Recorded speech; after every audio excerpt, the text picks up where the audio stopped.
29 सितंबर को city college में सुबह की नॉर्मल एनर्जी थी, जब तक एक सिंगल मैसेज ने सब कुछ बदल नहीं दिया।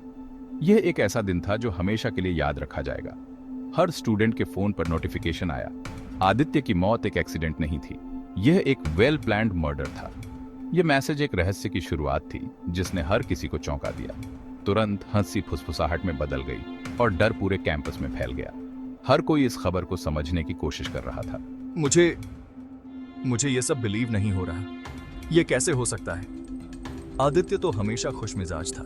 कबीर, तुम्हें लगता है कि यह सच हो सकता है? क्या होगा अगर हमने कुछ मिस कर दिया हो? हमें कुछ करना होगा। कबीर, अन्या और रिया आदित्य के बेस्ट फ्रेंड्स को सबसे ज्यादा शॉक लगा। वे इस खबर को पचा नहीं पा रहे थे। कबीर अपने फोन को घूर रहा था, उसके हाथ कांप रहे थे। वह सोच रहा था कि यह सब कैसे हुआ। अन्या हाँफ रही थी, उसका चेहरा पीला पड़ गया था। उसे यकीन नहीं हो रहा था कि यह सच है। रिया अलग खड़ी थी, उसे समझ पाना मुश्किल था। वह सोच रही थी कि अब आगे क्या होगा। मैसेज ने पुराने जख्मों को हरा कर दिया और दुख शक में बदल गया। हर कोई सोच रहा था कि क्या यह सच में मर्डर था। कॉलेज अफवाहों का अड्डा बन गया। हर कोई अपने अपने थ्योरीज बना रहा था। हर स्टूडेंट एक डिटेक्टिव था, हर बातचीत एक क्लू। हर कोई सच जानने के लिए बेताब था। कबीर, अन्या और रिया के लिए यह गॉसिप नहीं थी, यह एक चैलेंज था। वे आदित्य के लिए न्याय चाहते थे। सुबह की शांति भंग हो चुकी थी, अब यह एक मिशन बन चुका था। कोई ऐसा अब क्यों करेगा? यह सवाल हर किसी के मन में था। मैसेज एक प्रॉमिस था। आदित्य की मौत का सच दफन नहीं रहेगा। यह एक चुनौती थी जिसे स्वीकार करना था। उनके पैरों के नीचे की जमीन एक क्राइम सीन जैसी लग रही थी। हर कोई जानना चाहता था कि असलियत क्या है। गेम शुरू हो चुका था और दांव पहले से कहीं ज्यादा ऊंचे थे। यह एक ऐसा खेल था जिसमें हारने का मतलब था सच का छुप जाना। हमें पता लगाना होगा कि सच में क्या हुआ था। यह हमारी जिम्मेदारी है। लेकिन हम शुरू कहाँ से करें? यह सवाल सबसे बड़ा था। उनके दोस्त का भूत जवाब मांग रहा था। यह एक ऐसा रहस्य था जिसे सुलझाना जरूरी था। सच की तलाश शुरू हो चुकी थी। यह एक लंबी और कठिन यात्रा होने वाली थी, लेकिन वे तैयार थे। मैसेज ने कबीर, अन्या और रिया के बीच के भरोसे को झड़ दे दिया था। उनकी यूजुअल मीटिंग प्लेस में तनाव था। हर चुप्पी शक से भरी हुई थी। ये किसने भेजा होगा और अब क्यों? अन्या का डर साफ दिख रहा था, लेकिन रिया पर उसकी नजरें गहरी चिंता बता रही थीं। रिया की चुप्पी परेशान करने वाली थी। वह जो कभी एक्सप्रेसिव थी, अब एक बंद किताब बन गई थी। उसकी आदित्य के साथ लड़ाई की अफवाहें जिस रात उसकी मौत हुई थी, फिर से सामने आ गईं। रिया, तुम ठीक हो? तुमने एक शब्द भी नहीं कहा। मैं क्या कहूँ कबीर कि मैं खुश हूँ कि कोई मेरी लाइफ के सबसे बुरे दिन को फिर से कुरेद रहा है। उनकी दोस्ती शक के कारण टूट रही थी। शक बढ़ रहा था और डर जड़ पकड़ रहा था। कबीर के दिमाग में आदित्य की मौत की रात फिर से चल रही थी।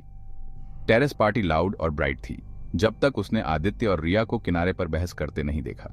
मैंने सोचा था कि मैं आदित्य से बाद में बात करूंगा, लेकिन मेरा ध्यान भटक गया। फिर एक चीख, हंगामा, लोग भागते हुए, इशारा करते हुए।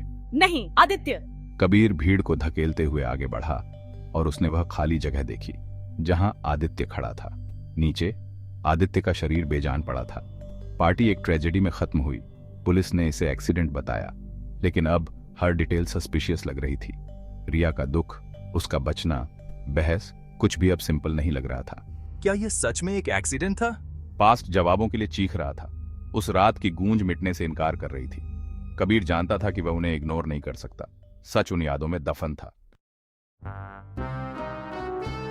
जवाबों की तलाश में बेचैन होकर कबीर ने आदित्य के कमरे की बारीकी से तलाशी ली।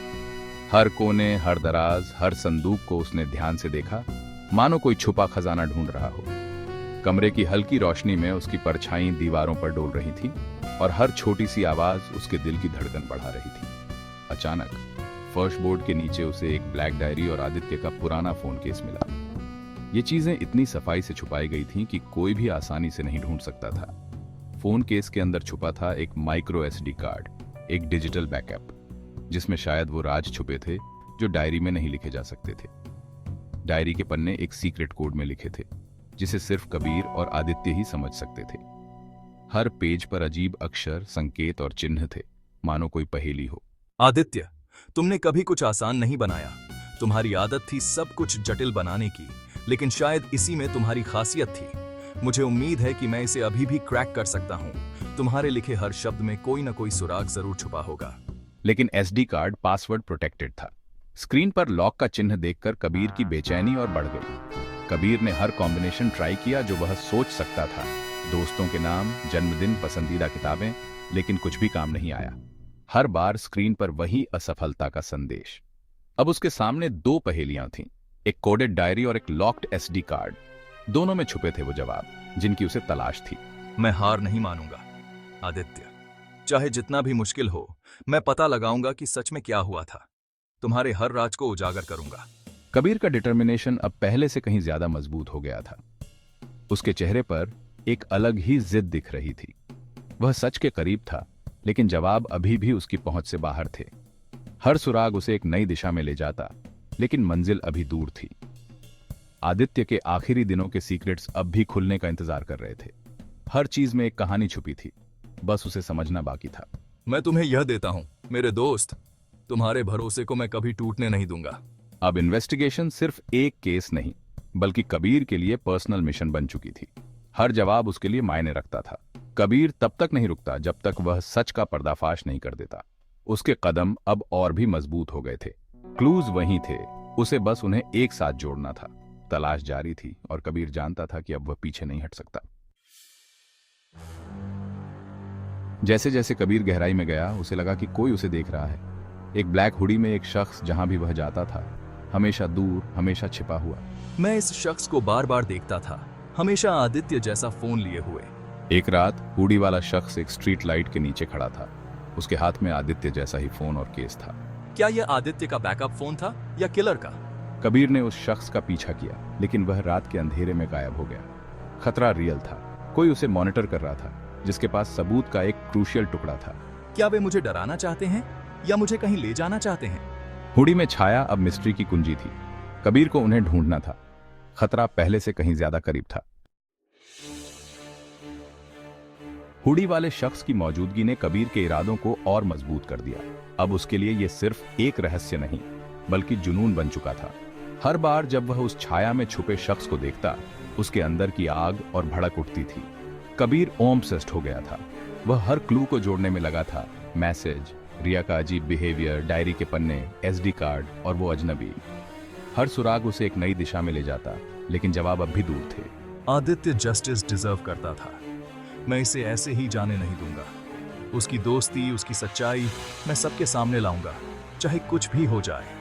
कबीर की परसिस्टेंस रंग लाई। घंटों की मेहनत के बाद उसने डायरी के कोड का एक हिस्सा आखिरकार क्रैक कर लिया। हर शब्द में छुपा दर्द और डर अब सामने आने लगा था। डायरी में आदित्य ने ब्लैकमेल होने के बारे में लिखा था। कोई उसे एक सीक्रेट से धमका रहा था, एक ऐसा राज जो अगर बाहर आ जाता तो सब कुछ बर्बाद हो सकता था। ब्लैकमेलर की पहचान अब भी छुपी हुई थी, लेकिन खतरा हर दिन बढ़ता जा रहा था। कबीर को एहसास हो गया था कि यह खेल उससे कहीं बड़ा है। यह कोई एक्सीडेंट नहीं था। किसी ने जानबूझकर आदित्य को चुप करा दिया। अब मुझे सच सामने लाना ही होगा। दांव कबीर की कल्पना से कहीं ज्यादा ऊंचे थे। हर कदम पर खतरा था, लेकिन अब पीछे हटना नामुमकिन था। हुडी वाला शख्स शायद वही ब्लैकमेलर था, और अब कबीर खुद भी एक टारगेट बन चुका था। उसकी हर हरकत पर नजर रखी जा रही थी। मैं पीछे नहीं हटूंगा, चाहे जितना भी डर लगे। मैं सच तक पहुंचकर ही रहूंगा। कबीर को अपने दोस्त आदित्य की प्रेजेंस महसूस हुई, जैसे वो उसे आगे बढ़ने के लिए कह रहा हो। उसकी यादें, उसकी बातें सब कबीर को हिम्मत दे रही थी। अब कबीर अपने दोस्त की आवाज बनेगा, उसकी सच्चाई सबके सामने लाएगा। वह हार मानने वालों में से नहीं था। कॉन्स्पिरेसी रियल थी और कबीर अब सच के बेहद करीब पहुंच चुका था। हर सुराग उसे मंजिल के पास ले जा रहा था। सच अब बस एक कदम दूर था, बस उसे हिम्मत से आगे बढ़ना था। जैसे ही कबीर एक ब्रेक थ्रू के करीब पहुंचा, एक अनजान नंबर से एक नया मैसेज आया। इसे पढ़ते ही मेरा दिल तेजी से धड़कने लगा। तुम करीब आ रहे हो कबीर, लेकिन तुम बस एक मोहरे हो। सच डायरी या मेमोरी कार्ड में नहीं है। अगर तुम्हें जवाब चाहिए तो पुरानी फैक्ट्री में आओ। कल रात, आधी रात, अकेले आना। यह एक जाल था, लेकिन एक प्रॉमिस भी, पहेली का आखिरी टुकड़ा। मैं पीछे हट सकता था या सच का सामना कर सकता था। किलर अंधेरे से बाहर आ रहा था, अपनी शर्तों पर जवाब पेश कर रहा था। दांव कबीर की जान और आदित्य के लिए जस्टिस।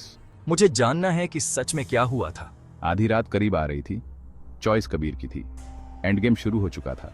सच अंधेरे में इंतजार कर रहा था। कबीर ने आखिरी कॉन्फ्रंटेशन की तैयारी की।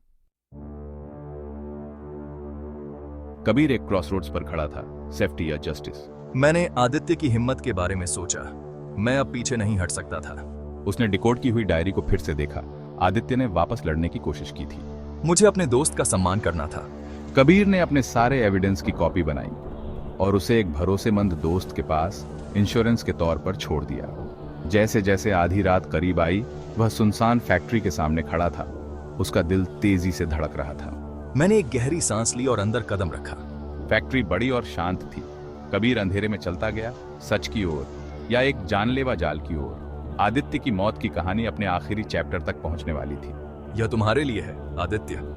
सच का प्रॉमिस आगे की परछाइयों में लिखा था। अंत यहां था।